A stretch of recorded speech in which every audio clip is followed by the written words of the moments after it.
Hey Kickapoo, Andrew here with some national news. In the Middle East, many protests have erupted in Afghanistan because of U.S. troops inadvertently burning Qurans and other religious materials.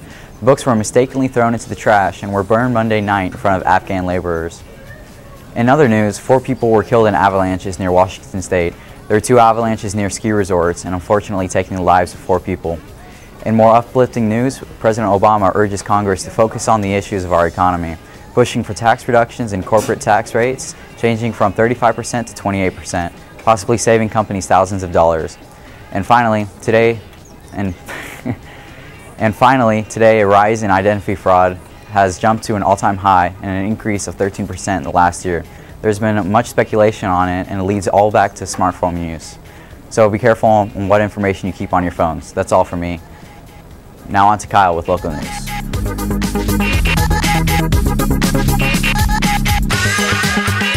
Thanks, Andrew. Kyle here bringing you your local news. Cold weather is here, so that means flu season is here. Last week, the number of flu victims soared. The Springfield-Greene County Health Department has reported 17 confirmed new influenza cases last week, up from 6 from the previous week. So wash those hands and stay healthy. In Kansas City, 2 zookeepers faced discipline after a gorilla escaped from the zoo. Zoo visitors were briefly kept in secured areas when the gorillas got into a keeper's area, but zoo officials say the public was never in any danger. Zoo employees used water hoses to prod the animals back into their natural habitat after about 3 hours. Gas prices are going up quickly. Soon gas prices are supposed to be up to $3.38 a gallon, so if you need gas, I'd fill up now before the prices go up. That's all the local news for today. Have a good day, KHS.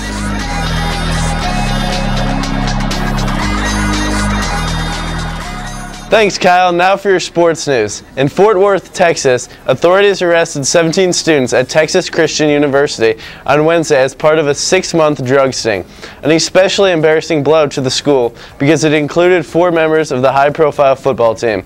Arrest warrants painted a startling picture of the Horned Frogs, with a handful of players who allegedly arranged marijuana sales after class or around practice. Most of the team had failed a surprise drug test just 2 weeks ago. According to police, players sold undercover officers marijuana during the season and as recently as last week. In other news, Jeremy Lin brings Linsanity to the NBA. Knicks point guard Jeremy Lin, an undrafted second-year player from Harvard, has taken the league by storm, scoring 28 points in his first start on February 6th and leading New York to 7 straight wins. Ron Jaworski is out at Monday Night Football. ESPN announced Wednesday that the analyst would be removed from the network's signature broadcast beginning in August. Mike Tirico and John Gruden will operate as a 2-man booth. Jaworski will remain at the network and appear on various programs including Countdown and Matchup. That's all for the sports news. Now over to Trey with some tech news.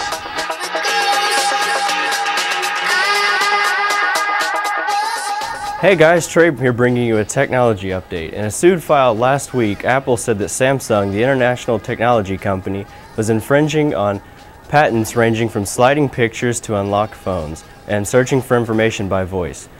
iPad competition such as Amazon's Kindle and the Samsung Galaxy Tab have picked up in the tablets race, and the top 2 contenders to Apple's iPad are 7-inch tablets, making them about half the size of the iPad.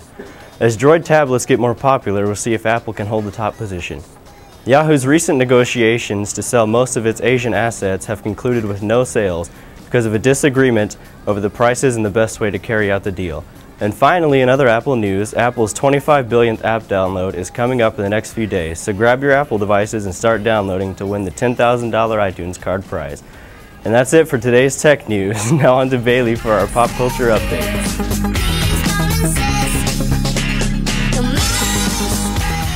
Trey for the tech news, but now time for the spot. There's been a lot of talk about the amazing singer Whitney Houston. The pop star was the biggest thing in the 80s and the 90s. She had an original voice that will be remembered forever. She sadly died on February 11th, 2012. Everyone knew she had an addiction problem earlier in life, but went to rehab 2 times. She was found unconscious in the Beverly Hills Hotel. Many people are saying that she took Xanax and other prescription drugs mixed with alcohol, but the results could be released within the next 8 weeks. Also in the music world, Chris Brown and Rihanna are back together for their careers. Back in 2009, he pleaded guilty to a felony charge and is now serving 5 years of probation for attacking his ex. But now she says that she doesn't have a problem with him and she is enjoying his music. They have made 2 songs featuring each other and they were released on Monday. Lastly, the girl that slowly drifts in and out of the news for her drug abuse, Lindsay Lohan. This time it's not for her drugs, but to be a guest host on Saturday Night Live on March 3rd. Her career was changed from back when she was a Disney star to now being arrested multiple times and caught for substance abuse.